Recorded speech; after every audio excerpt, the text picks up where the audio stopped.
handwriting. It's too neat.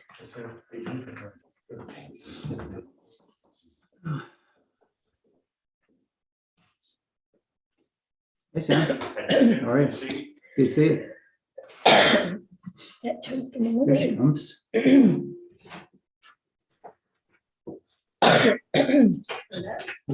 How are you? Good. How are you?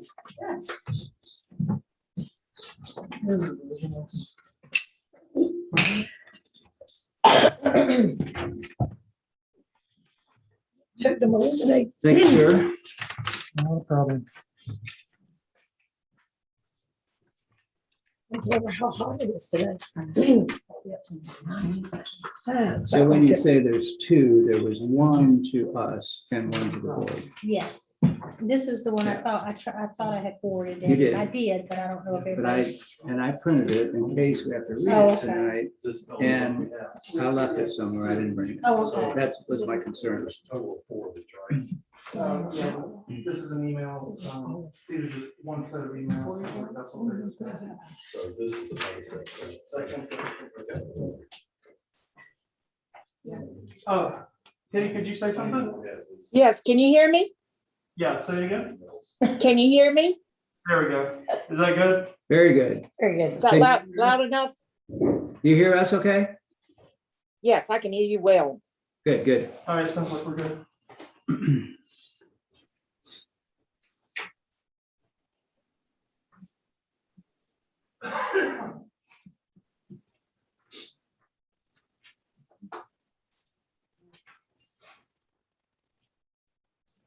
Maybe they can't. Get more the other time. This is an.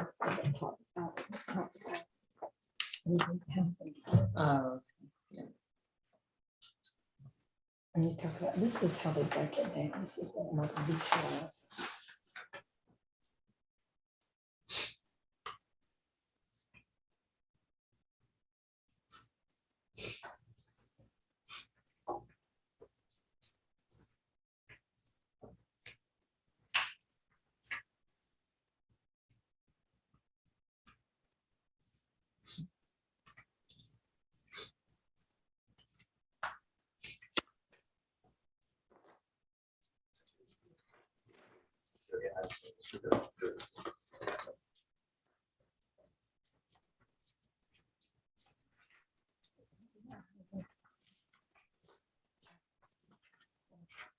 Yeah. Yeah, so I thought one more thing I was bring it to.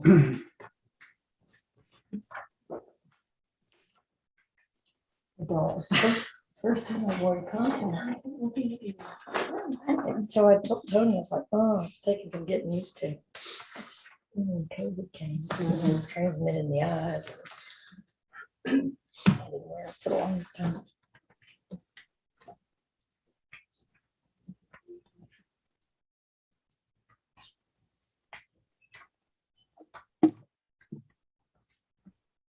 Somebody's coming in the other door. Could be. Didn't it sound like one of those little door dingers? Yeah, it did. It could have been somebody's phone. You know. That's true.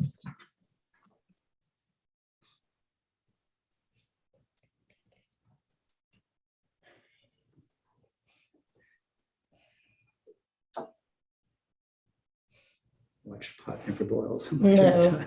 So it gets started.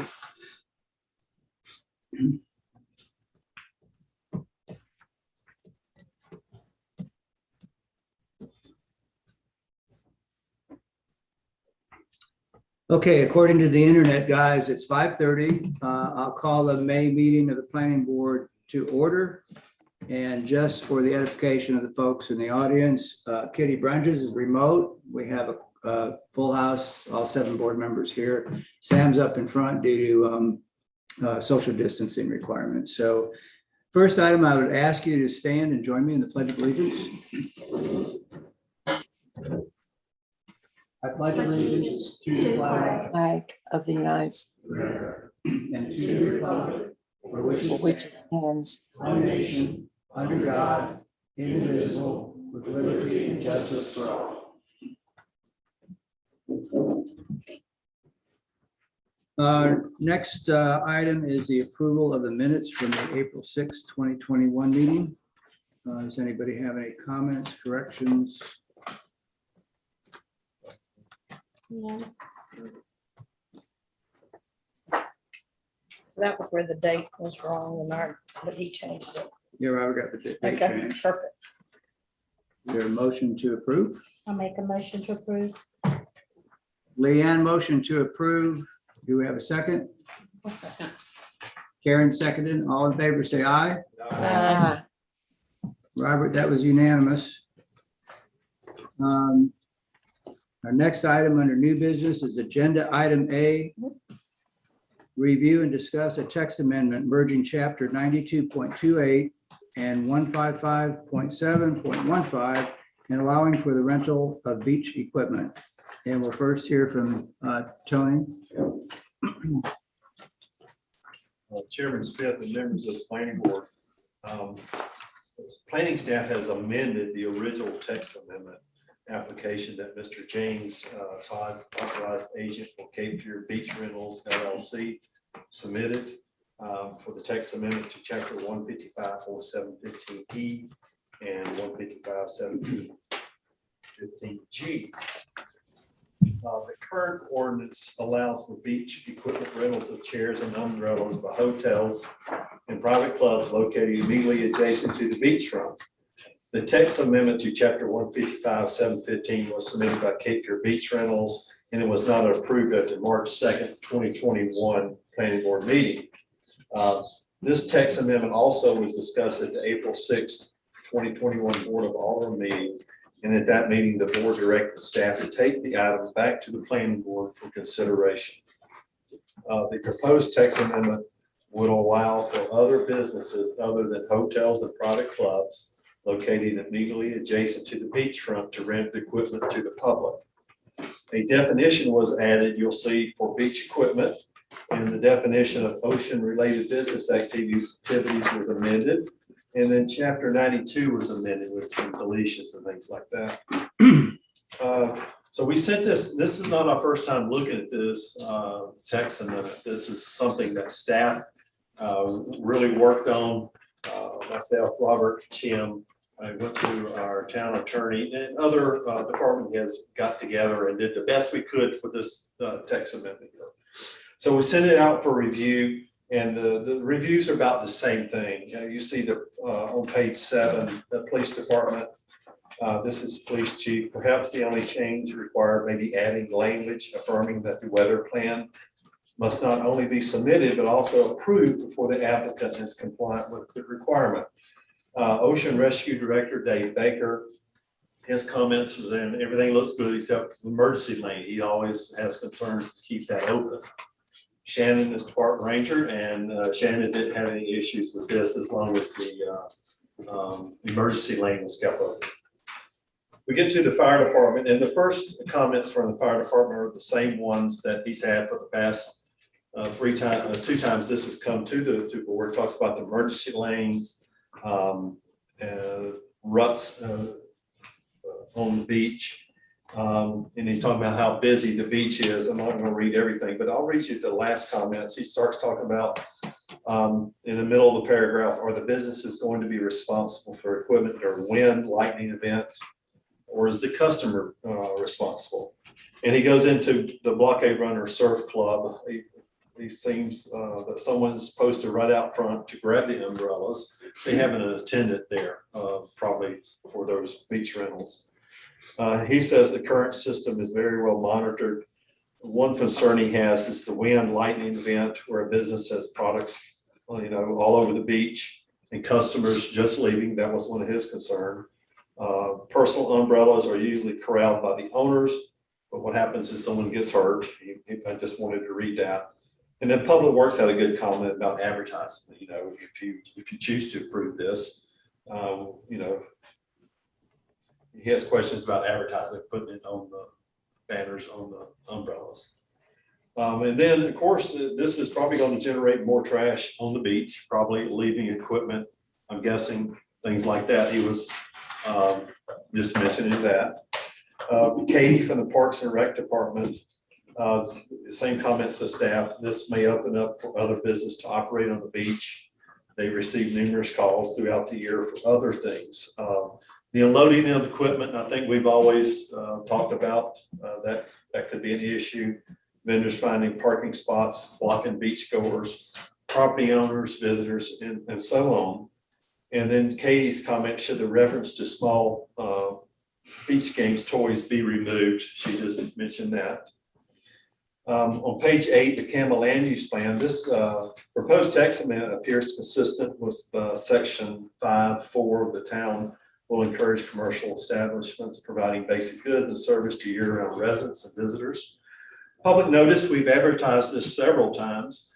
And again, at the last Board of Alderman meeting, it was open and continued in the public meeting to come back to the planning board. So it's been advertised. Planning staff comments are pretty much the same as they were the last time and in the last year. The original ordinance was written for just existing hotels on the beachfront to rent only chairs and umbrellas to their guests. Staff is concerned about the enforcement of the ordinance and how this may open up problems with multiple vendors renting various equipments to the public along the entire beachfront. And on page 9, I gave you a couple options. Option 1, or you may have more than this, is to deny the text amendment request, ordinance number 2021-1827 and 1828. Or you could approve the text amendment request with changes if you had any changes, along with the statement of the planning board statement of consistency, ordinance number 2021-1827 and 1828. And you have those in your attachments. The ordinance 1821, ordinance 822 would be the kind of deletion, and 92. And then the planning board statement of consistency. And I put in there also the Board of Alderman minutes from the last meeting there. Let's go ahead and on page 11 where ordinance number 2021-1821 is. This is basically our ordinance that's existing. And what's added in red is some things that we recommended changing. It shows if you choose to do this.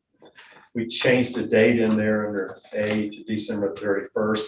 And C, we just took that out completely because the town doesn't do any type of privilege license anymore. And then D, we added some language in there, teaching surfing boards, and then added some things at the end and private clubs equipment under, D. And then E is just a minor change there. F, sales transactions for services, we added that and then put in there the internet in case businesses do a lot on the internet now. And then G is the ones that we started looking at. We thought about problems about the weather. What do we do with weather? We've always talked about that in case it's an issue. We talked about that plan.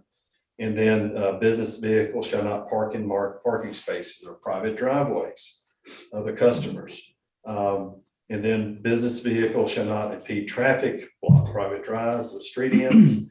Then in under 4 through 8, we started getting into, okay, let's do some distances, clear accesses from the beach access to the water. Under 4 there, we put 10 feet.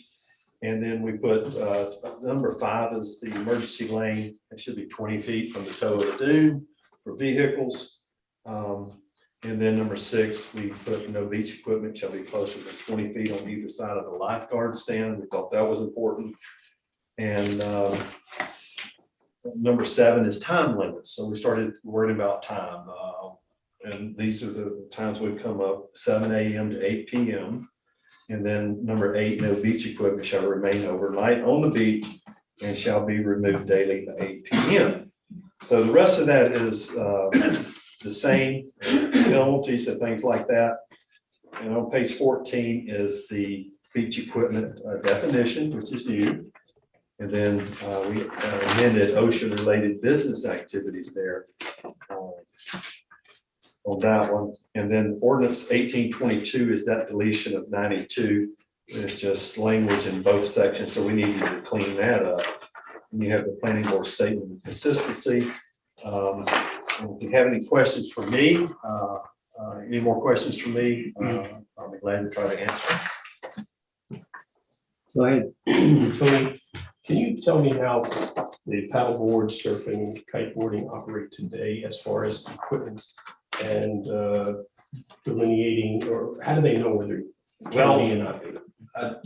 As far as the delineation, there's nothing like, we don't have anything like 10 feet or 20 feet now. They come in and fill out a permit through Katie.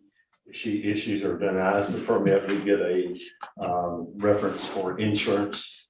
But as far as I know, I don't think there's designated places for those individuals. They just have to stay on emergency lanes. But they have to park and. Well, they I park. assume the people bring the equipment. Exactly, and we do get some complaints from them, and sometimes we'll see maybe some advertisement out there, but it's an enforcement issue. You know, who's going to be enforcing that? Even with the paddleboard companies today, can be some complaints on them. What kind of complaints? Well, they could, we see some of them going to the sound side.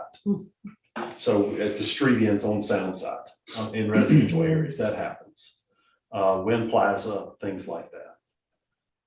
So they're not permitted to use the public. Well, they access? can, yeah, they do, we think they can, it's just they can't do a business down there. They could deliver them to a person's house near the street end and things like that. We feel like that's okay. But most people rent them, just go down to that place, rent them and get on them and go to their house beside the old Exxon station. And then there's the place over there by Alpha Mortgage in that area. They just go get it, get on it, or put it in their car and go to their house. I'm thinking the ocean side. Yeah, The Oceanside, they're delivered there. I'm guessing they get a text message to meet someone at a certain area, or the surfing lessons. I'm sure they're planned in advance and things like that. But they're operating under permit through Parks and Rec? Yes, Parks and Rec. the surfing lessons are a little bit different in fact, because I watch it happens in front of my house. The parents drop the kids off, kids run out to their surf lessons, the parents pull up an hour later and the kids jump in the car and leave. The problem I've seen with the surfing lessons are the mothers are pulling up into the access, if it's a drive up access, like 32 is, and wait, and that's an issue. But other than that, they jump in the car and leave. But is there something in our ordinances that defines how they can operate? Not as good, not as well as this right here. In other words, I don't have that permit in front of me. We could put conditions on there. Sometimes we could do that. But this would be a little bit stronger language there. You see in number G there. I see people advertising for these types of services on Facebook, and I just wonder, are they operating under the radar screen? A lot of them could be. What we saw in 2005 and 2008, we felt like the town had to do something because a lot of activities were happening on the beach. And when we first started looking at these, we knew these things were going on, the surfing lessons and paddleboarding. So we started out with things like that. That's where we started. And it's kind of evolved over the years now where others have come in and added. We get questions about fishing and things like that. So every 2 or 3 years, there's other things that we've added to these things. Quick question, Tony, the street ends are, I know at the end of Bermuda, it's no parking. Are all the street ends, even though they're a public access, no You're not parking? supposed to park at a street end unless it's for the park on South Channel Mini Okay. Park. You can park in those if you use to park, Okay, but you're not supposed to park in that street in a moorboat, but they do yeah. at beyond the street ends. But you could park in a space there, public space. If you pay Okay. for it, yeah. So how are those permits that we're giving out to like the surfing instruction and the paddleboard leasing or? What happens, There's like the process that they go through and are those permits limited? Or is there No, a they're not. finite number that you hand out now? they're not limited. What happens is typically someone will fill it out online. Katie gets it first. She reviews it for the insurance. I get it. I sign off on it or have comments. It goes to the town manager. He signs off on it to make sure there's insurance and things like that. So it's like a 3-step process for those things. But it does define where they can do that. No, No. And- But beachfront, they probably, they could do anywhere on the beachfront there. So it doesn't say if you're giving surf lessons, it doesn't automatically say it has to be in a surf zone. Yeah, I think Okay. it has to be in certain areas, Neil. I'm not 100% That's sure my on that. question. Yeah, okay. And does Tim have a way of, like, what would happen if we have 50 of these people coming in wanting to do surf lessons, group surf lessons, which is commonly the case? Yeah. Is there I- some I kind of don't a think we've limit? got there yet. We haven't limited the number. The fee is higher for individuals who are not Wrightsville Beach residents. It probably takes care of itself as far as the businesses and things like that, probably. And I'm going to we can discuss this later, but I'm going to bring up the question now. I don't agree with D hours of operation. I'm not certain going forward, why would we allow group paddleboarding, surfing and kiteboarding on the beach on the weekends? Just because of overcrowding, and limit them to Monday through Friday. I'm talking about That's a group. thought. That's a That's my thought, yeah. question as we go Yeah, forward okay. through the meeting tonight. Something to think about.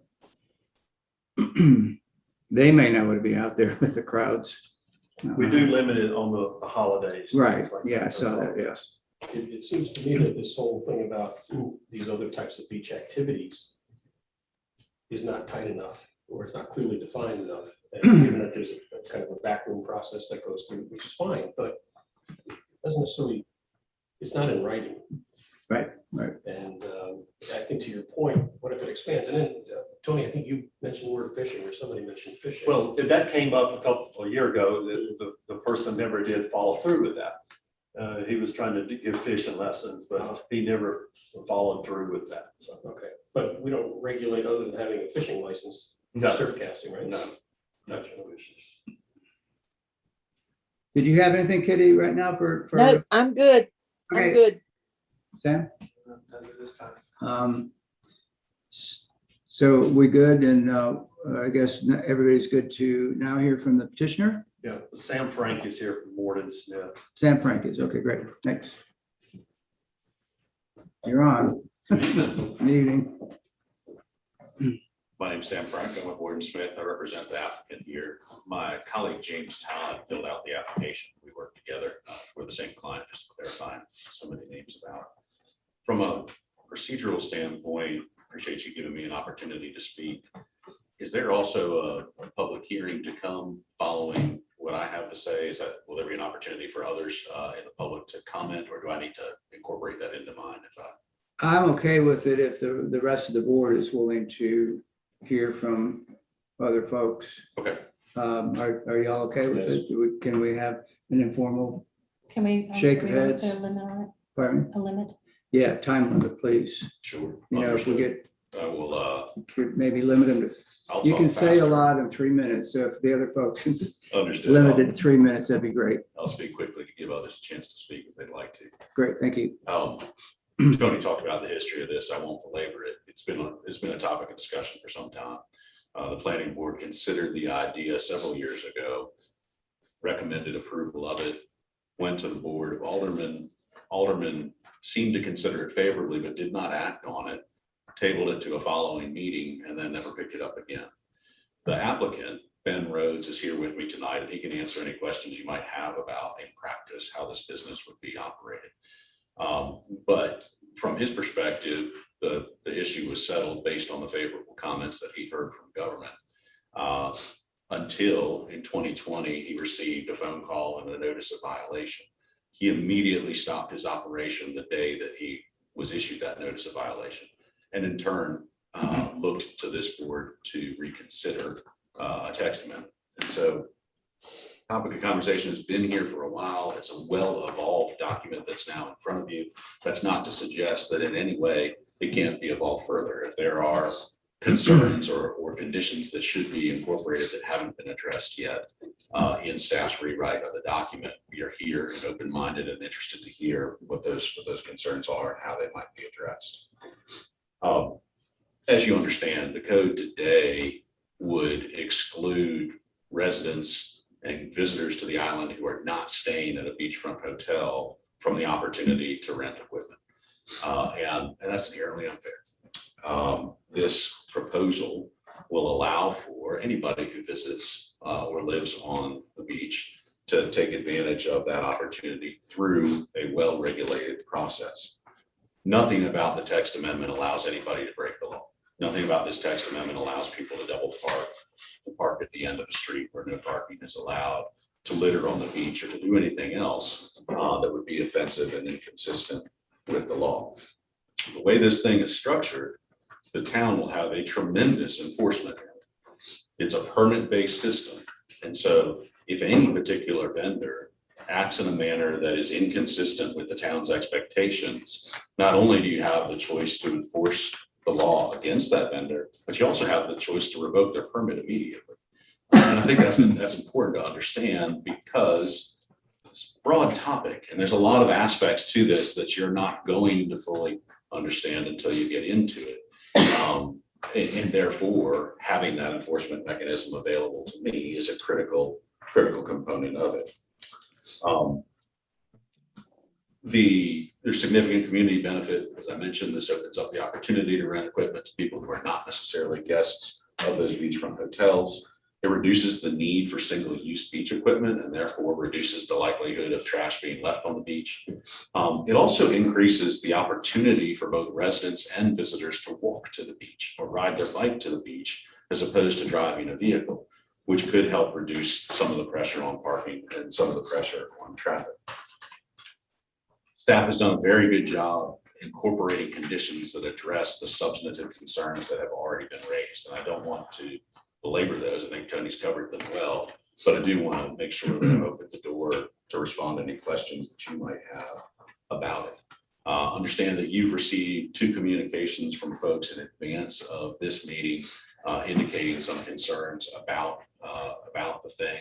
I want to note that one of those, Seaside Linen, is a direct competitor of the businesses who would be permitted pursuant to this, and ask that you please take that into account. I'd also like to note that both of those folks described a scenario where a beach rental equipment operator would stake out a claim for a section of the beach for the entire day, regardless of when the customers were utilizing that equipment. And that's not the operating model at all. The operating model is to deliver the chairs and the umbrella at the time that the customer is planning to arrive at the beach, and then to pick up that equipment when the customer leaves the beach.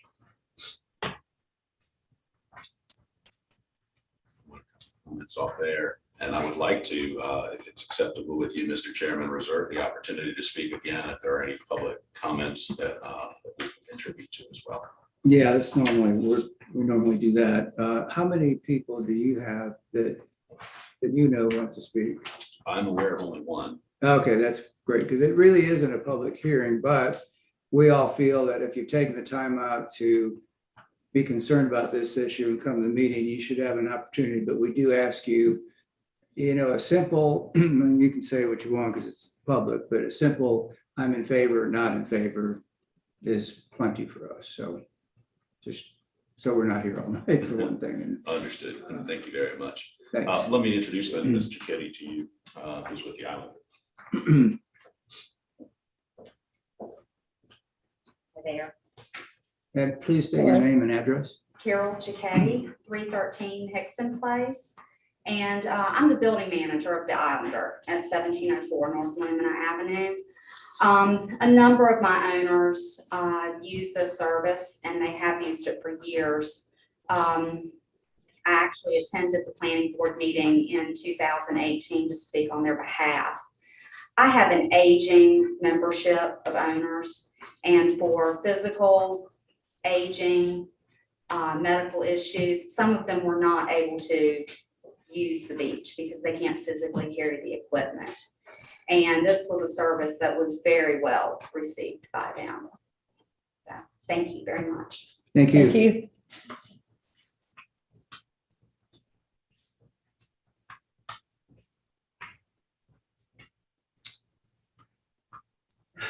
I guess right now we maybe should really quickly, if we could go through folks who want to just stand up and say yay or nay, or if you want to say anything, Don't have to say anything, I would obviously. like to make one statement.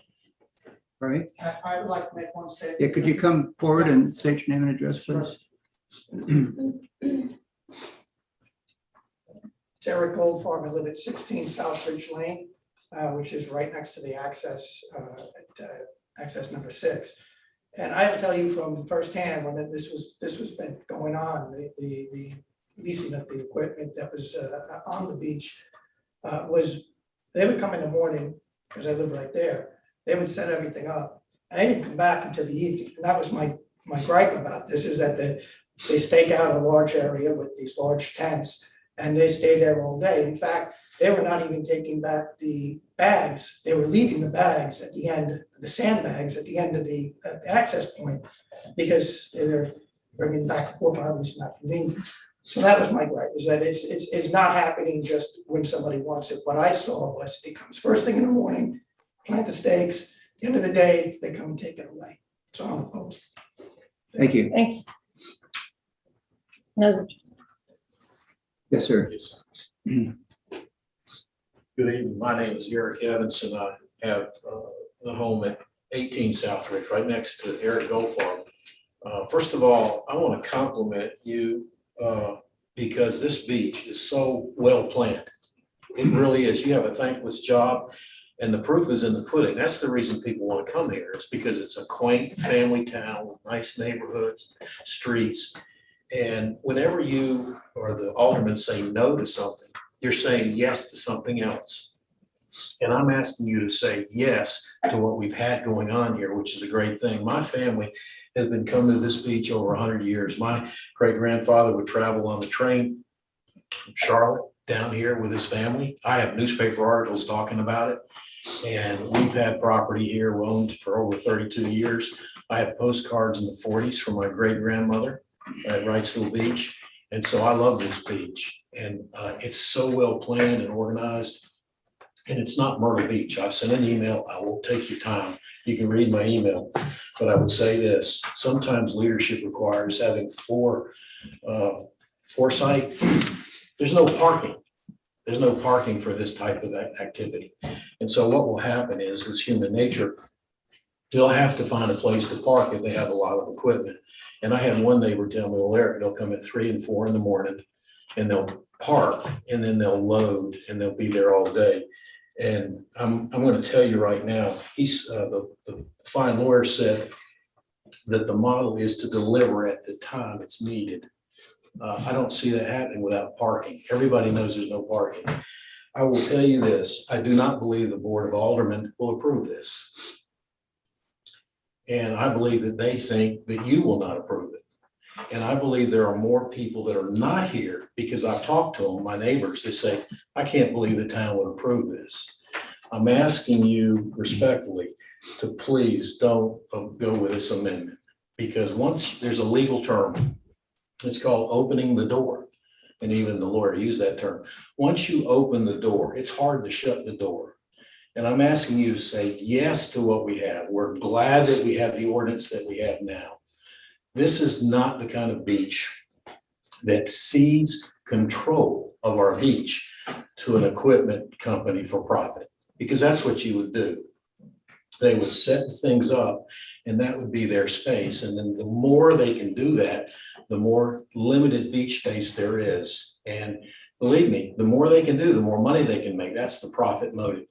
So again, I want to thank you for when you say no. You know, Wrightsville Beach leadership has a history of not saying long yeses or long nos. They just say no. And the reason they're saying no is because they're saying yes to what's good. And I thank you, because this is an excellent planned town. Thank you. Thank you. Yes, sir.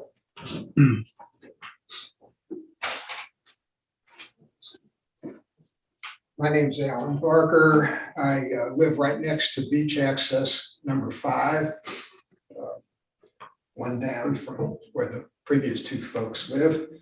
And I don't think this is a good idea. I'm looking at section G, number 3.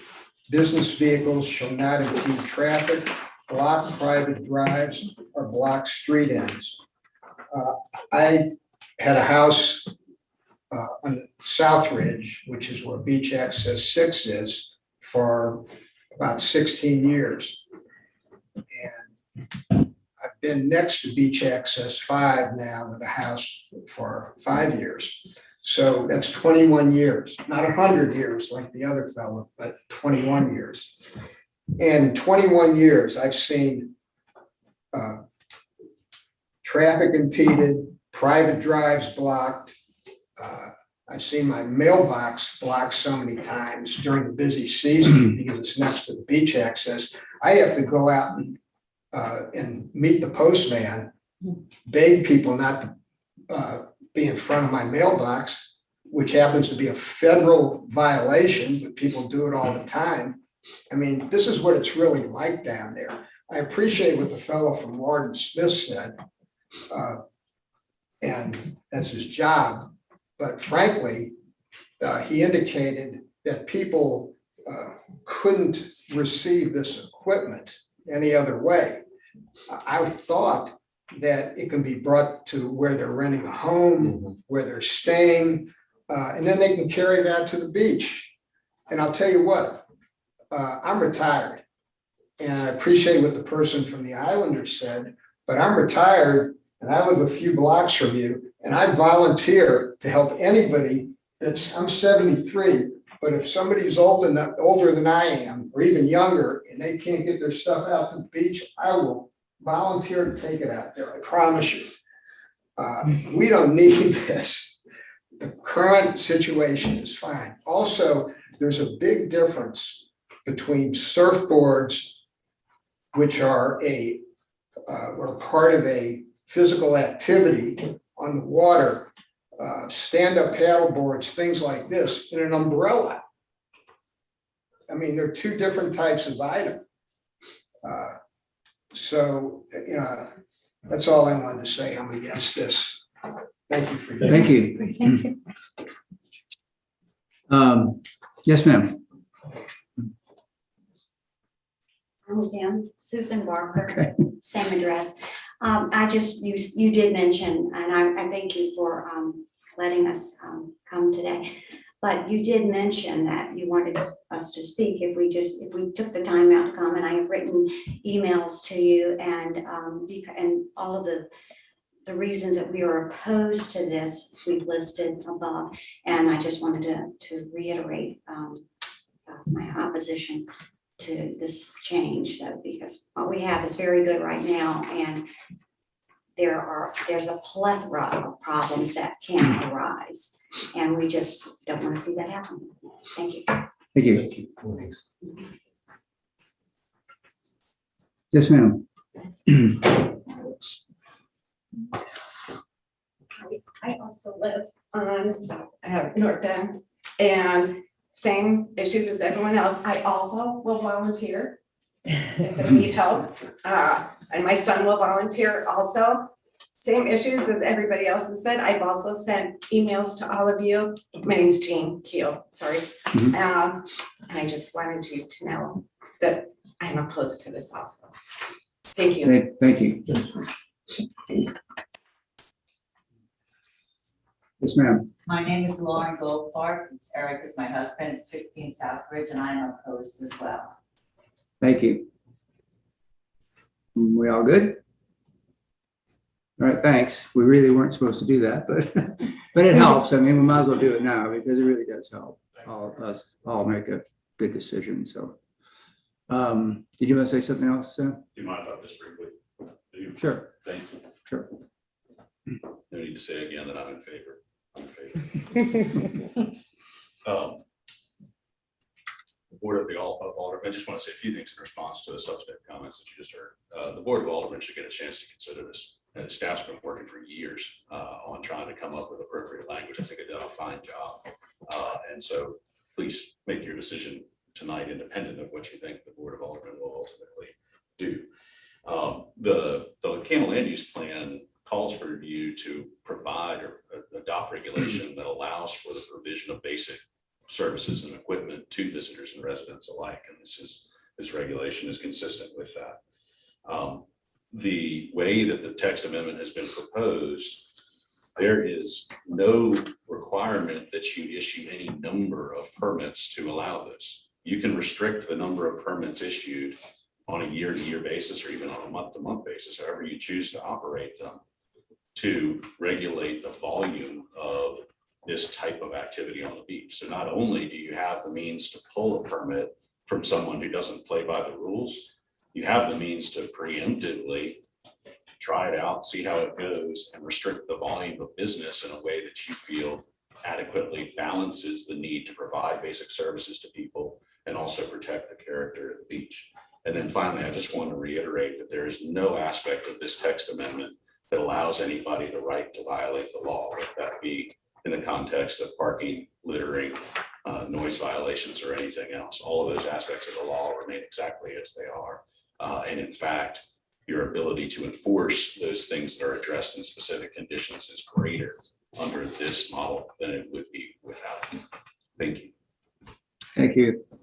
And if it helped the folks in the room, we only advise the Board of Aldermen, and they can take our advice or they don't, but they do have the final say, as Sam said. So we just keep our minds open and hopefully we give them the right advice and then hopefully they take it.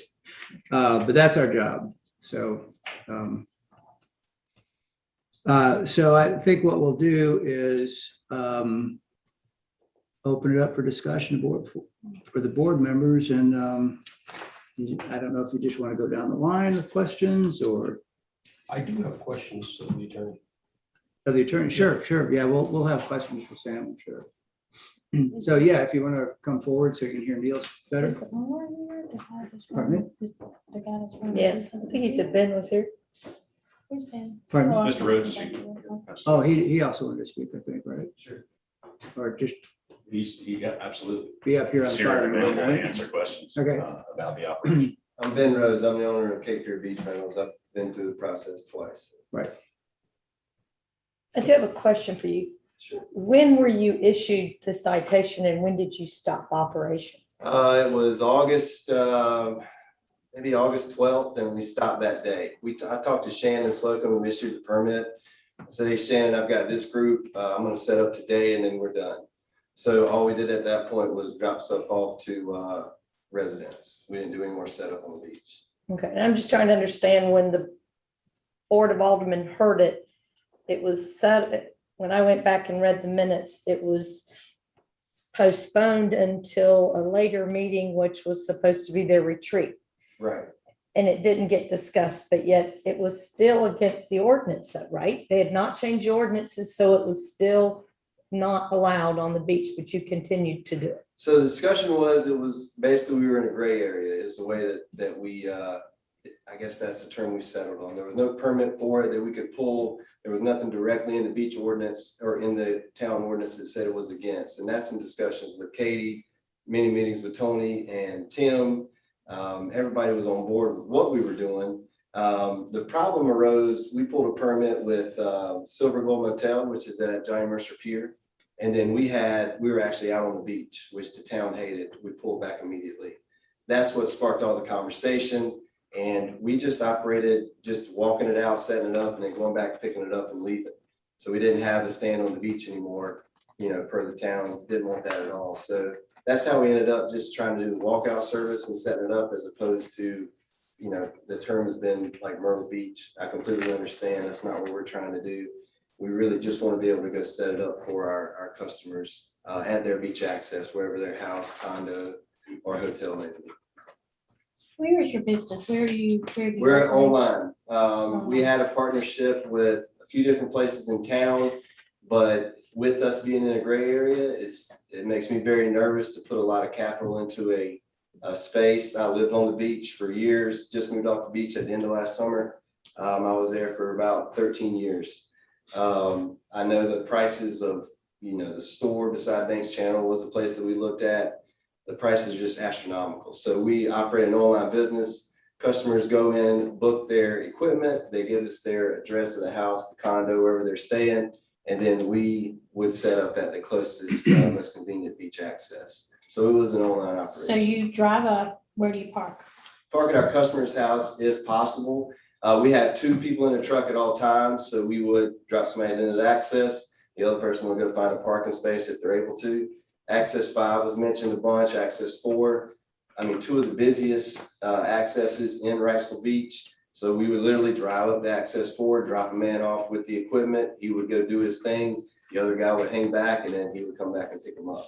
Okay, and then what would you do after everybody's chairs were dropped off and the tents were put up and the umbrellas were put, then what did you do?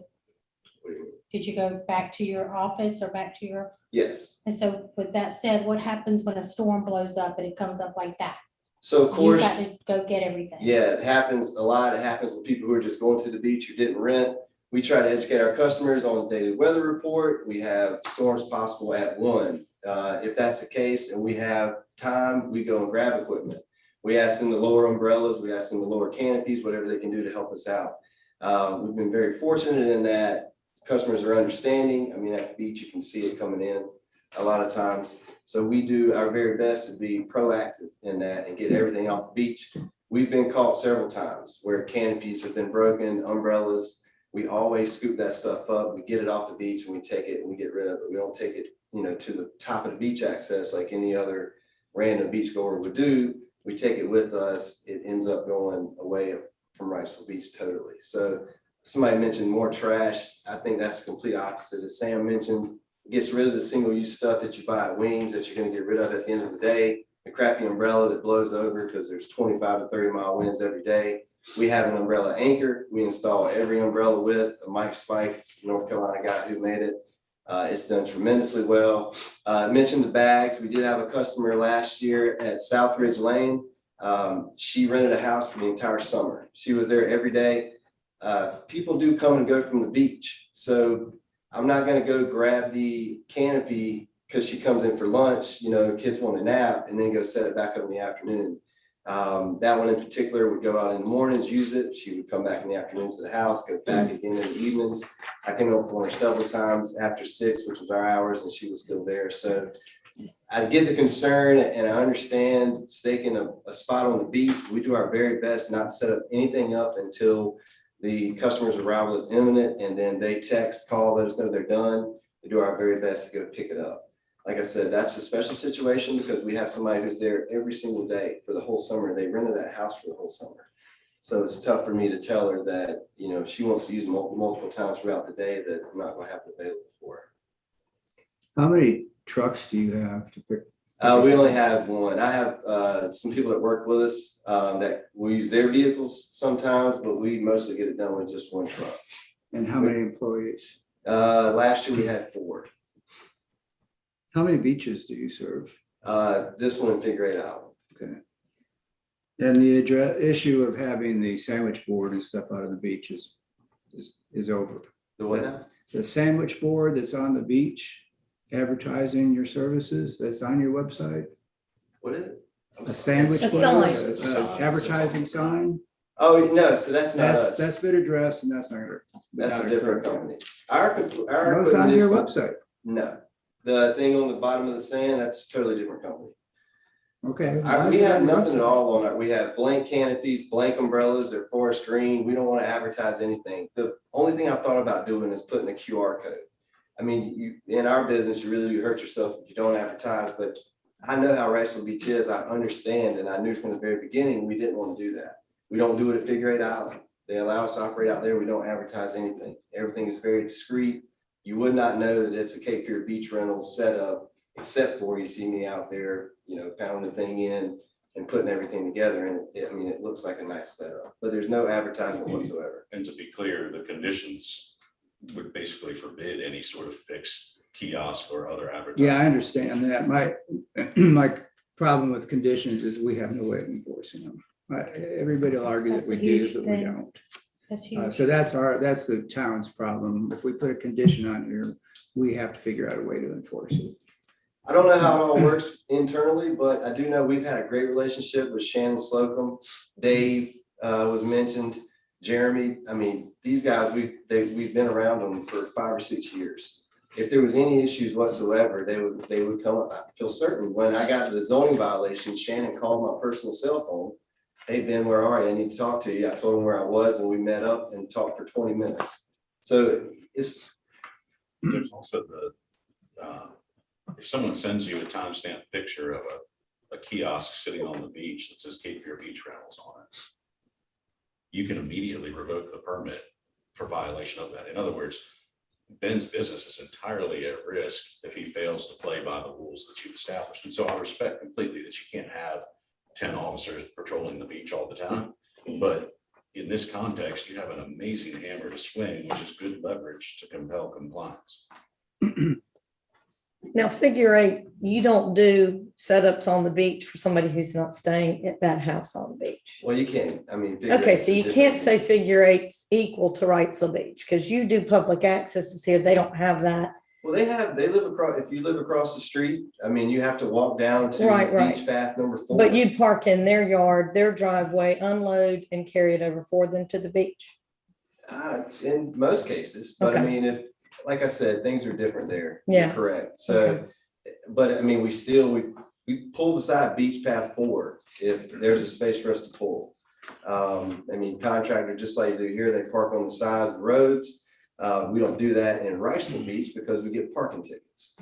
You can look at our history. We've had, since we've been operating, maybe 3 total parking tickets. At least 2 of them were in front of Oceanic, down at Access 36, which is a different beast all of itself. But I guess my comparison there is that it's the same exact thing. They give us the closest beach access. We go set the equipment up at the end of that beach access. But if you're setting the equipment up at 7 o'clock in the morning, parking's not an issue for you. But that goes against what everybody here is saying, and that is you're putting it out very early before people get there. It makes your job easier on parking, but yet you tie up this beach that all these people are talking about. And I realize you try going, getting a park at 12 o'clock in the afternoon, it ain't gonna happen. Yeah, I agree 100%. So you're setting that equipment up far earlier than what those people want. In or some need. cases, I would say only if they're at a house. If somebody has a house, they have just as much right to go out at 7 in the morning and set something up as any other beach. You're goer. correct in that. So, I mean, I get what you're saying is the reserving spots. I can't agree with that because if you rented a house at Topsail, you could walk out at 6 a.m. and I'm set talking something about up. the public accesses. When you go down and set up a tent on a public access at 7 o'clock in the morning, you know, that's tying up that space. But I mean, you have to think there's a east and a west side to every street. So the houses can go all the way to the sound side. If somebody rents a house and they're right on the sound, but their closest beach access is access 18, where else would you want us to set it up? I mean, I see what you're saying. No, I get that, but normally somebody would take it with them. They would find a space. To me, you're technically renting public beach space to individuals. You're charging them money for a 10 by 10 square piece of beach sand. It's a public beach.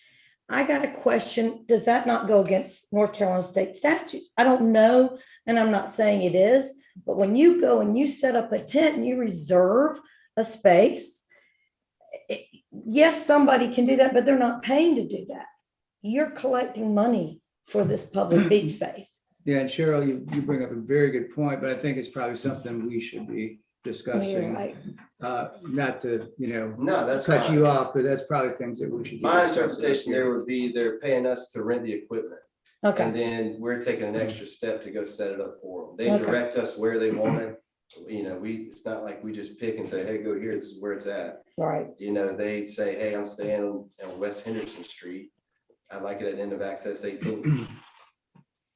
Question, on a typical weekend, how many tents would you have set up out there? Last season, we were probably right around, I'd say 15.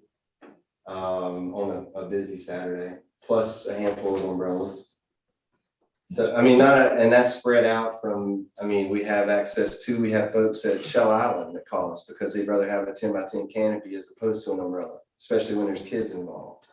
The Islander is, you know, they've been very good to us, and Carol's right. They're agent residents there that, and I know people volunteer, but I doubt they're gonna show up on July 4th when they're at the cookout to help, you know, Bob Alphen set up his canopy, but we're gonna do that. So it's, I mean, you know, it's.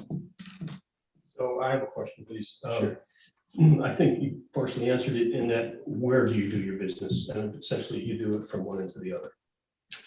Was based, like I said, based on the public access, yes, sir. Okay. Mhm. Plus figure eight. Right, yes, sir. Okay, thank you. Jim, I have a question. Yes, They- Kate. They originally said that when you ask for the equipment to be delivered, they deliver it then. When you're finished, they come and pick it up at that time. That looks to me like there's a lot of coming and going. Like you're bringing it, you're picking it up, you're bringing it, you're picking it up, off and on the whole day long. It's not just a 7 a.m. delivery, it's an all day delivery. Which means that traffic has got to be blocked numerous times. Plus, there's all the moving the equipment on and off the beach. Is Did I that correct? understand Is that what right? you said? That, Well, I'd say you're kind of referring to maybe somebody who would have like a house on the beach and they're gonna be using it back and forth, throughout the day, coming in for lunch, taking naps, going back, or what are you saying? I'm not sure. No, I wrote down what you said. You said, and when the customer leaves, we don't leave it down there. They call us and tell us they're ready to leave and we pick it up. So that sounds like that could be going on off and on all day long. On busy days, yeah, we're up and down the beach all day. You have customers that arrive early, they're done by 1 or 2 in the afternoon. We tell everybody our rental's end at 6. So at that point, we're picking up everything regardless if we're here from you or not. But to be clear, there's nothing about that business model or this text amendment that would allow that vehicle to block traffic, to double park or to park in a space that's not a parking I was space. just wondering how it's possible for them to find a place all that many different times down there. Or do Yeah, they there's just not a park? place. A lot of They park time, all day. that's why it's a 2 and a 3-man job. That's why there's multiple people. One's driving, the other 1 or 2 guys are grabbing equipment, going to set it up, and then they're being picked up. Like I said, Excuse me, parking you're walking enforcement equipment. everywhere in Riceville Beach. I mean, they hover around Access 36, they hover around 16 and 18, they drive up and down every single street. So, we had to develop a plan where we weren't getting parking tickets, and we did that from the very beginning. So they're basically going down the accesses to pick up equipment and out on the beach to pick up equipment numerous times during the day. If there's multiple pieces of equipment at one access, I would say yes. I'm just not quite understanding exactly what the point of the question is. Well, I think if you're delivering at 7 and picking up at 6, that's one thing. But if you're bringing equipment off and on the beach all day long, because your statement says they call us when they're ready to leave. If you're bringing equipment on and off the beach all day long, that's not the same as just one time. That's a lot of use of the access and a lot of use of the beach.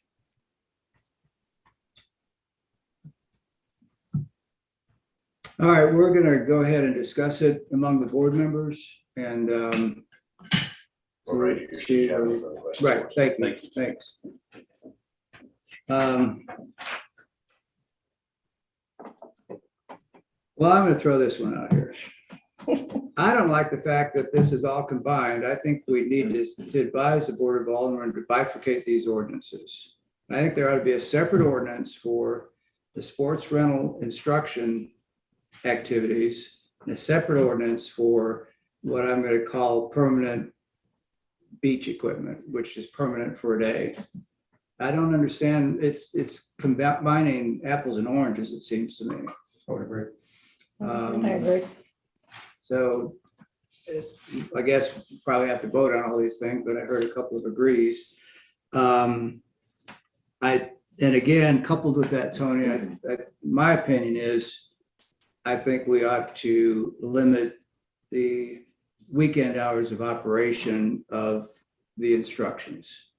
Because I took some classes out there, group classes, not paddleboarding, but surfboarding several years ago, and you put 15 paddleboarders out there in the middle of all the already overcrowded beach, they're not going to have fun, nor are the beachgoers. So I think we ought to consider that one.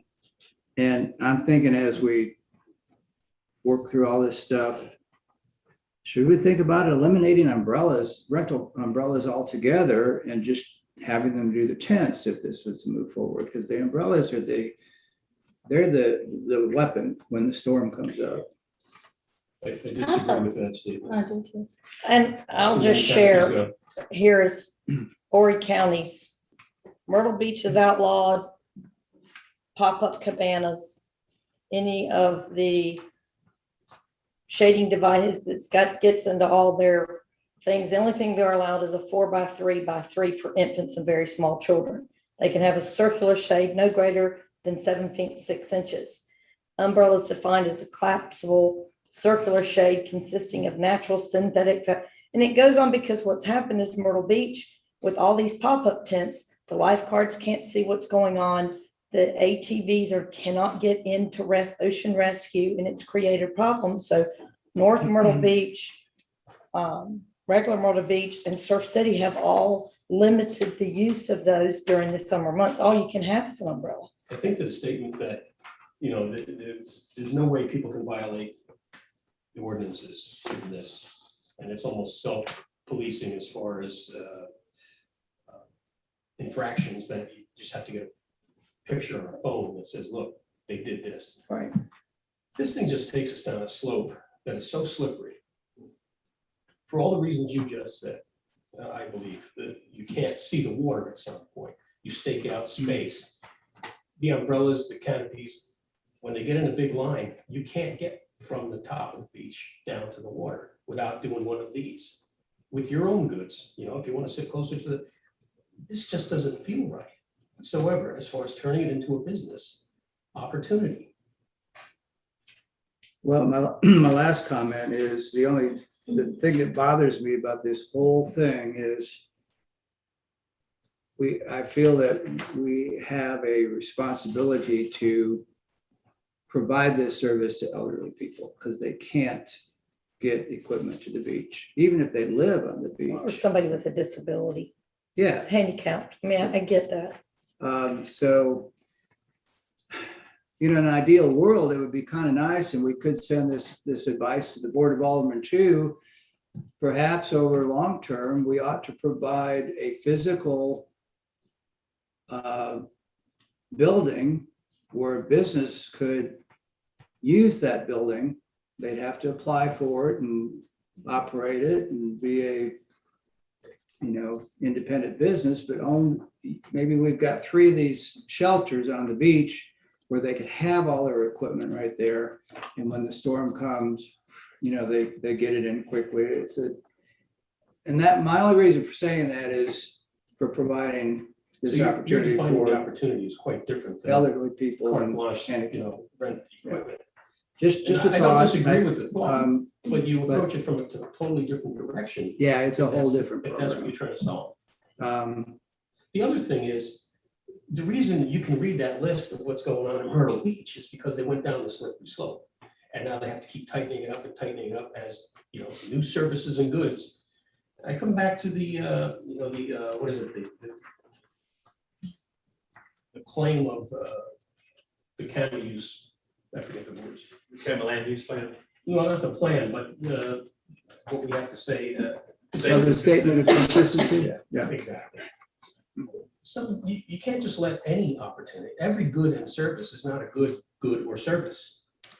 And this thing is really frail and has lots of problems. And I don't think this ordinance as it's written protects the fundamental culture of our town. It opens up a door that is a huge slippery slope. And the fact that we don't have the ability to enforce this means that slope will just get slipperier and slipperier, faster and faster. Tony, is there anything in the ordinances now that the lady from the Islander, they can park in the Islander parking lot? I mean, and use their beach access to set, I think they can, and we did talk with Ben multiple times about, gray areas and things like that. We did say you could deliver these to residents' homes and things like that. And I think we did say that you could go to the Islander and to do that. I think they want to do much more than that. So, but it would only be for the Islander. They could have signs up and things like that. Right, So right. we did discuss that with Ben. So. So this is the service the Islander could offer their residents that are elderly and are having trouble is. I think they can do that, yes. I think there's a big difference in delivering to someone who's renting a house at the beach and delivering it to that home where you have parking, where you have a spot to unload and versus delivering it and setting it up on the beach. I think there's a huge There's a difference in huge that. I difference. live at a public access on the sound side and I can tell you my driveway is blocked all the time from people delivering kayaks, paddle boards, and things of that nature. And then they throw all their stuff out in the road and get their stuff organized. And, the beach is supposed to be used and enjoyed by everyone, and I get that. But when you can't get out of your driveway because, and I agree, it's just, and who's gonna enforce all of this? Because I can tell you that the mooring of vessels on the sound side is not enforced. And they are between the, pier headlines all the time partying, and it is a nightmare. It's gotten better since the last year when we tightened down on it, but it still happens. So I think that enforcement is an issue. I guess where I'm going with that is I think it's hard to enforce. I mean, there's Shannon and that's about it. Well, Shannon is stretched thin as it is, because he's got Right. to enforce drinking on the beach, he's got to enforce Right. smoking on the beach, and our police are spread thinner than that, just with the stuff going on with the speeding and the trucks and the residents just the list goes on and on. I think enforcement is key here. And I agree with Karen that it's a huge difference in taking it to someone's house and go, here are your chairs, here are your umbrellas. When you're done, leave them under your garage and we'll pick them up versus going out and, our beach is not as wide as a Myrtle Beach. Our beach is very narrow. Myrtle Beach, Isle of Palm, Hilton Head, all these places that I've seen what he wants to do, done are very, very long, wide beaches. There's plenty of room. We don't have that much room on this beach. We just don't. And then on a crowded Saturday, there's no room on the beach. I think we could be here for a whole week rewriting this thing and to make it so tight that we don't wind up like Myrtle Beach come next season. And I think that's really an impossible task. I do support very much that we find a solution to people who need help getting to the beach, including, handicap accessibility, which we still don't have. I think that's where our focus should be, and I think that's where the board's focus should be. But not opening up our beach for business, whether it's this type of business or others. And specifically with regard to beach type activities, it seems a no-brainer that we should have those opportunities for people. But it begs the question, shouldn't that really get tightened up so that is clear as to why that is permissible and on what basis it's permissible, so that they have a set of ground rules? Because the beach is only getting more crowded with visitors, with their demands, and with the vendors that support it. And earlier too. It's been a lot more crowded down here earlier than it was the last 10 years. So how do we move this forward? Does anybody have suggestions about how we move this forward? Well, we've got two choices. We can come back to it in 30 days, or we can make a motion and vote. Right? If we gave you some direction, would I think you? it's gonna take some time. Yeah, I don't think you I can don't do think it we'll be in ready 30 by days. next month. I think you could either, you could deny the tax amendment, let it go to the Board of Aldermen the next week. Or you can make an unfavorable recommendation, and then it's some other time we could take another stab at it. That's up to the planning board. That's up to you. But I thought we did a pretty good job, and I see everybody's concerns about, I know what Myrtle Beach has done is shrunk the size of the tents and things like that. So I think that's planning board's recommendation. You could- But I think we need to send a recommendation, because at the last Board of Alderman meetings, they said they would hear it at the May 13th meeting. But not saying this board can't go back and look at it again, so. Well, they could always send it back to. Yeah, they us could send it back To to us. revise it or. Well, What is it yeah, we that's a would be good Looking at, point. Pardon me? what is it we would be looking at again? Well, I guess my overall thought on this whole thing, as I said earlier, I go ahead and say this, I probably would deny it as written, my personal opinion, when we go to vote. But I'm kind of trying to save it because of the need of elderly and handicapped people. And, you know, there's a lot of people that live on this beach that can't carry their belongings out to the beach anymore, but they've lived here for a gazillion years and they can't do it. And there's services that can provide that for them. Tony, answer me a question real quick. If somebody has a service dog on the beach, is that allowed? The way I understand it from Shannon, I'm not that, it's, if that person says that, It better be. yes. A Well, service I dog didn't- or emotional support dog, there's two. there's a Well, difference. my point You was can't if somebody has a handicap, Yeah. maybe there's an exception to this happening if they have a handicap sticker to, you know, that says. I just don't know the rules. Yeah, and I didn't know about service dogs. If no dog's a $250 fine. But I think people can have service dogs Yeah. out there, or emotional support dogs, I think, so. I don't know if our beach requires them to have the certificate. You're supposed to have a certificate. I've heard different things. Yeah, I've heard so you I'm can't not sure. ask and, You yeah. can't ask. Well, Yeah. in fairness to the petitioner, what happens to his business as we postpone this thing? What happens to his business this year? Does he have a permit to operate this year? Well, no, I mean, He's- I think what they're doing is maybe still going to individuals' homes, which they don't have to have anything for that. Mhm. So that would be allowed, and then things like that are okay. So it may take us some time to still reel in this thing, you know, a couple more meetings or more, so. Right. Question.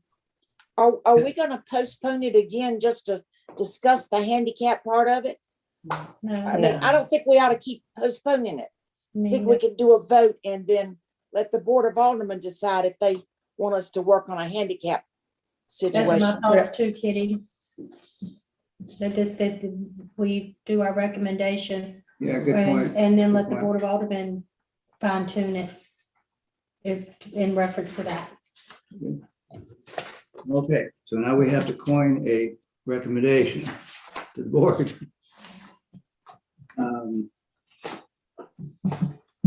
Well, wouldn't the recommendation be unfavorable reply to the text amendment with them to, and then what a way to As fine written. tune it? As Someone would written. need to make a motion to deny the request for, Ordinance number 2021 or 2021. or we can defer till next month, but that's not gonna do us any good. Or we can send a recommendation with a favorable recommendation with conditions and changes. I'm gonna be inclined to make it to deny. And we can add a note about what we feel there may be But a handicap. subset of people who desperately need supportive service. That would be for them to figure out. They'll throw it back to us. Brittany. No, but Which no, we're- no, That's, I'm- that's our job. You I'm can not imagine complaining. local churches and, you know, Yeah, different community groups exactly. getting engaged in that. You wanna see I don't that? know that somebody's gonna change their business model over to that and feel Mhm. that that's a winning proposition from a business angle. I'd like to make a motion. Okay, I'd like to move that we deny the text amendment request, ordinance number 2021, 1827, 1828. I'll second. questions, discussion? I do have one question. So we want to send it that way and not give any comments or advice to the board. I guess they're going to hear and read what we just discussed, right? Well, the thing is, that I gotta get my packet out by Thursday, so if we'll take some of those minutes and try to send to them, or I can say that the board denied this request. And the question is do you want this to go back to the planning board for more discussion, right, for about handicap? That's what this planning board wants, so. So, I- Jim, so what if we just go around the table and state our reason for the way we intend to vote? Okay, and I need And to then ask that's the message Kitty, that they get. because it's her motion, is that okay with you, that we would have a writer, I guess, to your motion stating these are our concerns, and I'm just gonna speak. Yes, yes. You're You could okay add with that, that? you could add that we did have a concern for the handicap. Elderly and handicapped. The lady from the Islander could go and speak to the board and do the same thing she did for us. Okay. I'm good with that. That's, you're amending your motion to add that note about. Yes, yes. Okay. So if I could restate it, motion to deny, period. The board has a concern that the town needs to do something going forward for elderly and handicapped on this issue. Correct. Okay. So that, do you still, who seconded I it? seconded. Do you still second that? Yes, I did. Okay, any further discussion? From anyone? All in favor, say aye. Anyone opposed? Robert, that was unanimous. Thanks, Kitty. You're welcome.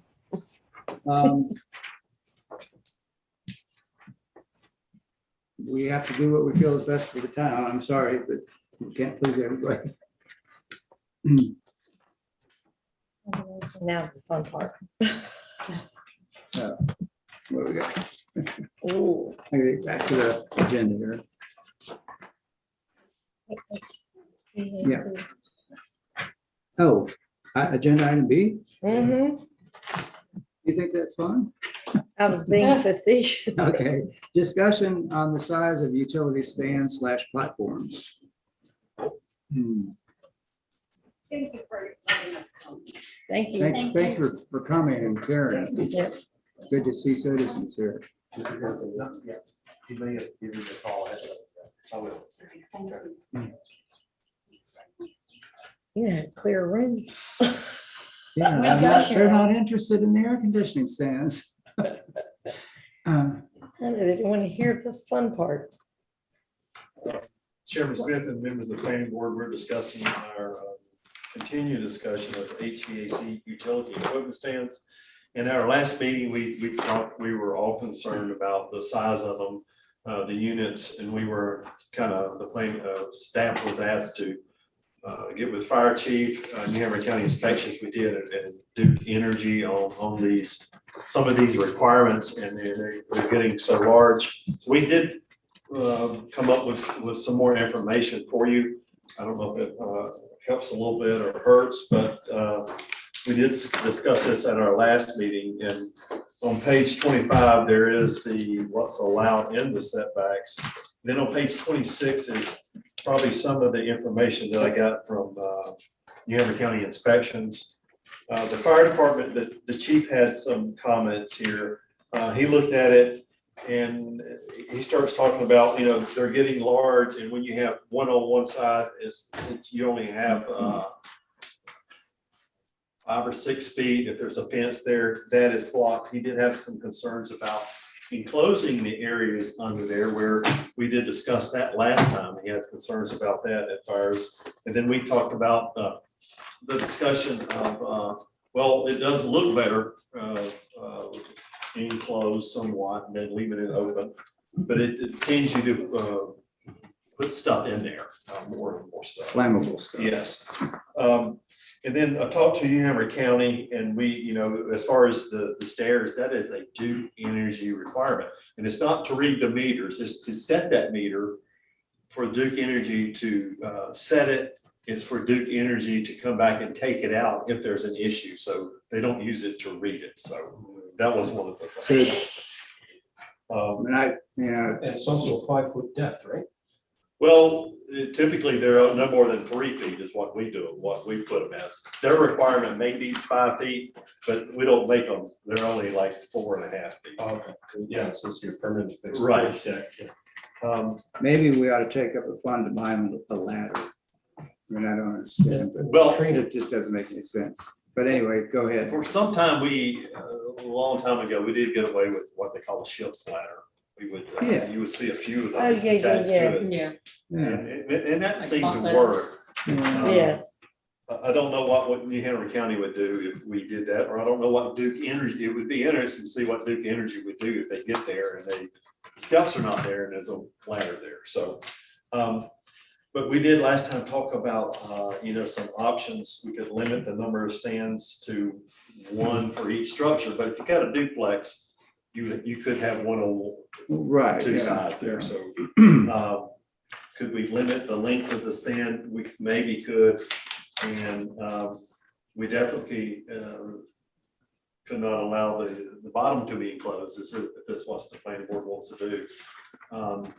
Or we could say that generators are not allowed on those stands. Maybe they'd have to put them in a different location.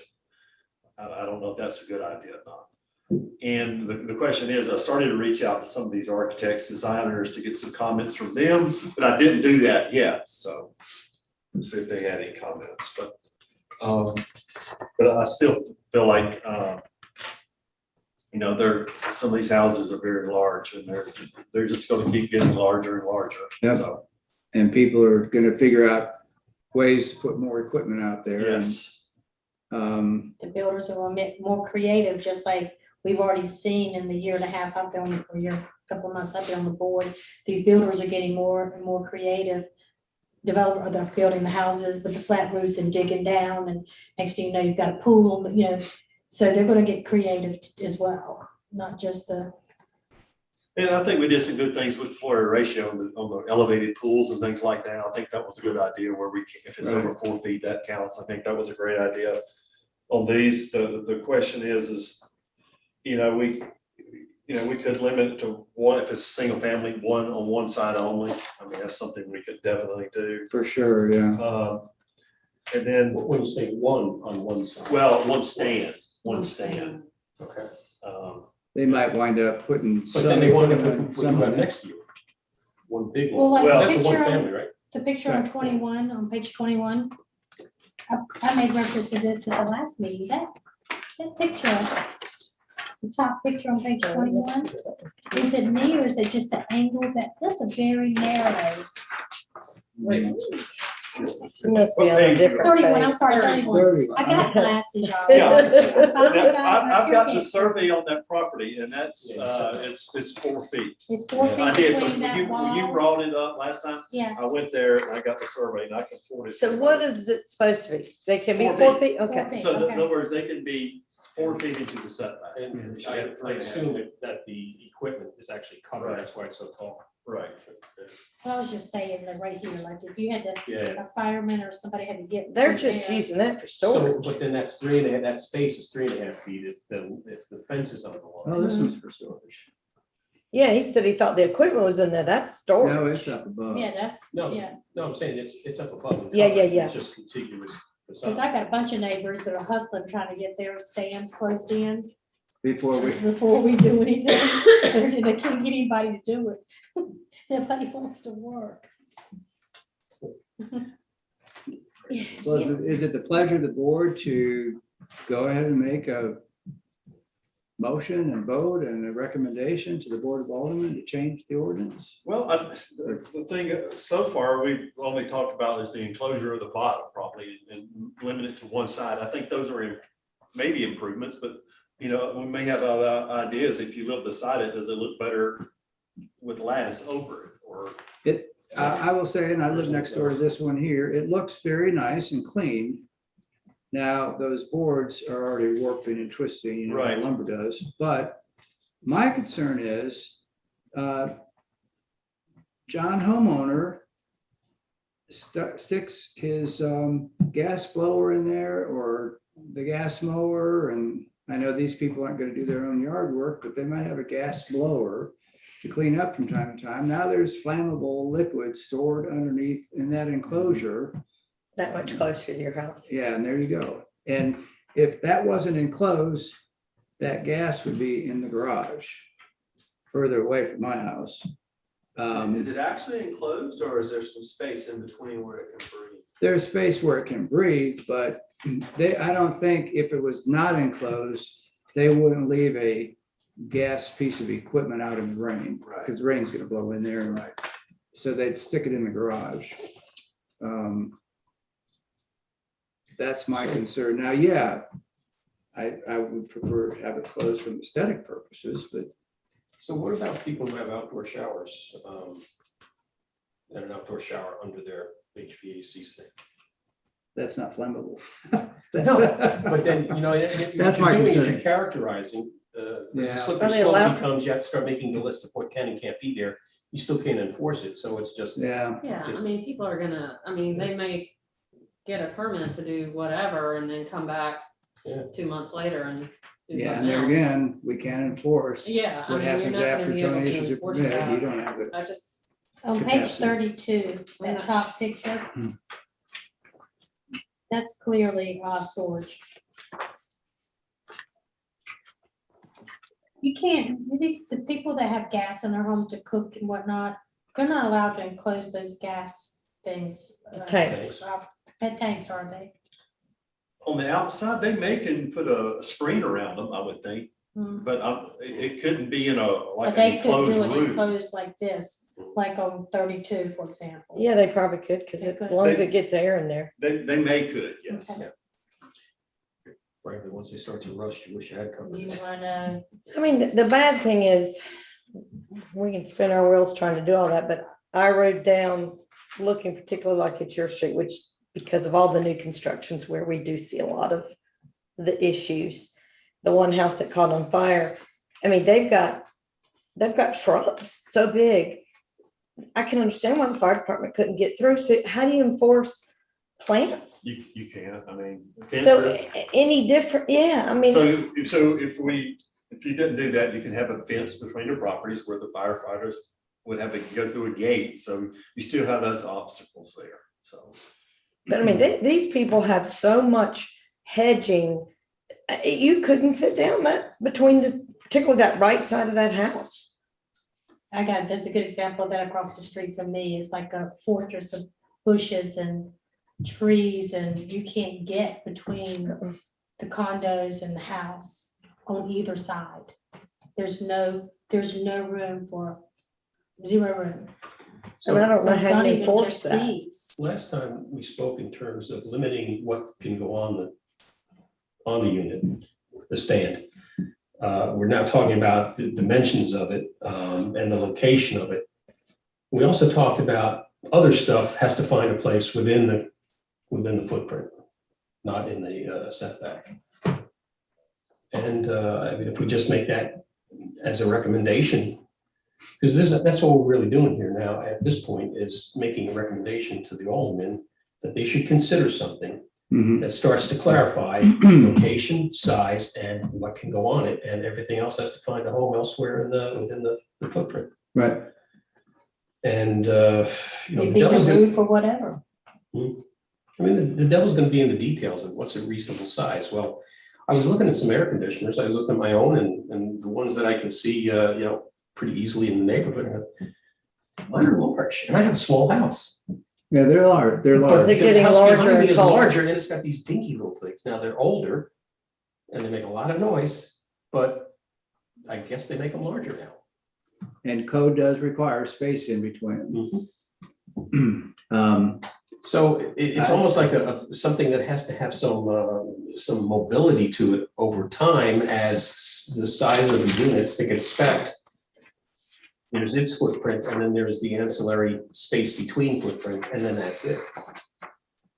And it's only those kinds of pieces of equipment, if that's our recommendation, and you put your generator and your pool and your Mr. Coffee and everything else, you know, inside. I saw a picture somewhere and I don't know where I saw this, or maybe I dreamt it. But if I'm, there was an inset, like where you were gonna put all your stuff. There was an inset built Yeah, into and- the house. Where did I make that up? Well, no, you see them in places, just like I think we said that Cherry Beach doesn't allow these in the setback. So that would be an option for designers to do, like if you, and I'm not saying we do that, but that would be an option. Let's say tomorrow, if we say you can't put these in here, the board passes it. Well, then they would put an indention in their, Yeah, in the side of Design. the house. See, I Or they like- I can put them like on the that. roof. put them on the roof or put them on decks, you know. I put my AC units on the roof, but you still have to have the platform for the stupid meter. Right, Yeah, but your platform is now smaller because of that. Still gotta be, what, 3 feet wide? it's gotta be so many. Well, I feet mean, wide. lengthwise, yeah, it still has to And be. it's 14 feet off the ground, so it's a long run. Yeah. upstairs. And that's what's happened over time where the elevations have gone up, so. Yeah. Duke wagging the tail of the dog. Yeah.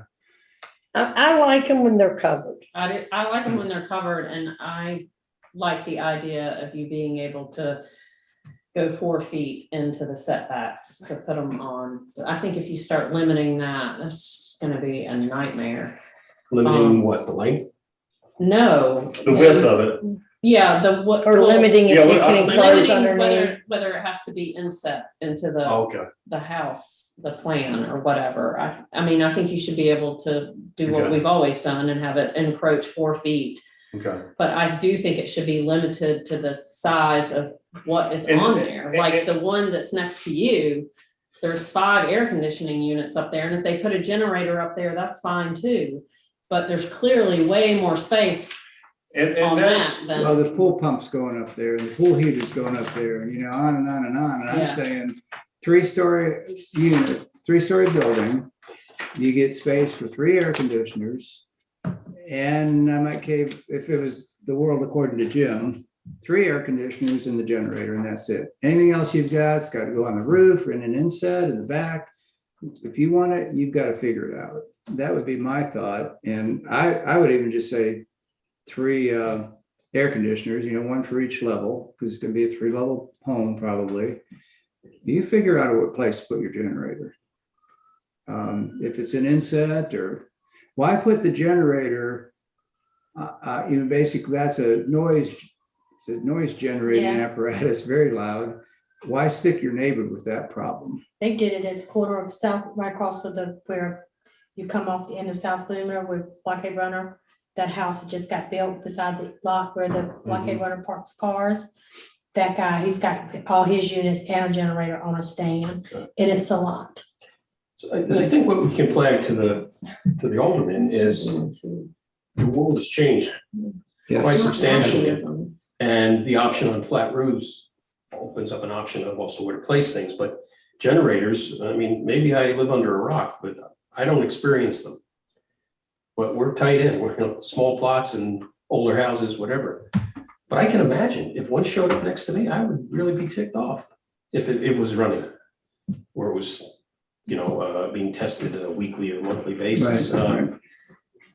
and another thing I can do, I could reach out to some of these designers, and say, hey, we're thinking about this, and just see what they may say if you want me to. If you don't, that's fine too. They'll probably pass out when you ask them. I know. These guys are like this guy that's getting ready to put his pool on his roof. I asked you about the guy that I told you I met that he's gonna put a pool on his roof. He's not gonna want an air conditioning unit up there.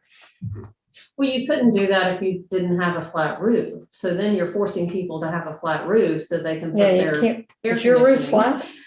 Is your roof flat? Mhm. Okay, mean- yeah, you gotta have, Well, the roof wouldn't all have to be flat. You just have to design in an area that could be Well- flat, but they're putting their pool up there, so it's gonna be flat. Yeah, he's putting the pool up, but he's not gonna wanna put an air conditioning unit up there where his pool's gonna be, is what I'm saying. So this house evidently is gonna be very large, I think. But what are we trying to solve here? Yeah, I think I don't know, I don't have a That it's, problem that with, it's, with this and air conditioning and generators being put on this. I think you're getting Even if it into was a next- rabbit hole when you're adding pool stuff and everything else, but I'm almost on the same page as you. It should be big enough to fit the needs of the house, which is however many air conditioning units per floor that you need and mini splits and maybe a generator, and that's it. I mean, I think to address Jim's concern about like power tools, power equipment and stuff, you could put something in there to say no enclosed storage space. And then you have to define enclosed under it. And like when I built my house, so I have like underground living space that's not enclosed, and there was regulation around how much spacing between the boards. And yeah, I'm sure. There's a percentage of opening that FEMA identifies. If it's built like that, it's not considered an enclosure. And it could be lattice, it could be something else. But what's to stop somebody from keeping gas cans under the platform no and it one's not, gonna yeah. stop that. So I mean, at least they're covering it with boards. But you wouldn't want to keep power tools and lawnmowers and stuff like that under there because they'll rust. Yeah. You know, Well, if it's that's not you and me, enclosed but storage. you know, there's some idiots out Well, yeah. But also it's a fire hazard, like I wouldn't want that stored, I wouldn't want the rest of my house being burned down if I'm, if it's my house, but. I mean, I would imagine people are probably storing like kayaks and paddle boards and that kind of stuff in those areas, but. That's don't what I know. think, like I know my neighbors that want to enclose theirs, just 3 or 4 neighbors, they want it for surfboards and paddle boards and get them off the docks because they keep getting stolen. Mhm. And they don't want them out of the garage for whatever reason. They want to put them under there and they want to close it in. So. Well, is this what do an we need to- item y'all want to just, I think we could still discuss this a little bit more if y'all want to. What I can do is maybe we're okay with the width, and we said we're okay with AC units and a generator. The question is, when I go How out long? this week, can we come up with a length? If that Right. length is 10 feet or 12 feet, Mhm. say this is the max length maybe, or whatever. Or to accommodate the spacing Yeah, in the spacing between in the between. units. Yeah. Including or excluding the stairs. Well, you're really coming up with a formula is what you're saying. Yeah, Because, you know, some excluding houses- the stairs, you're right, the Some stairs houses are are yeah. higher than others. So it would be excluding the stairs, so, and I'll try to bring something like that next. I mean, I think it would be interesting to hear what some of the builders, especially like some of the, I mean, I get what you're saying. They're gonna be like, oh my God. But, it would be interesting to hear what they have to say I about. mean, if the board wants me to, I'll send out an email to these designers to get some input from them, and they. Yeah, I feel like an architect would That's be what I- more Yeah. honest with you than the builder. The Yeah. builder's gonna do what he wants to do, make it Okay. easier on his job, whereas an architect might be better suited. I'll send an email out to a few of the architects and get some input from them for the next I meeting. mean, I think the Kirstein's would. Yeah, Christine's, Christine. Lyle and Lyle are pretty. Catherine Harris?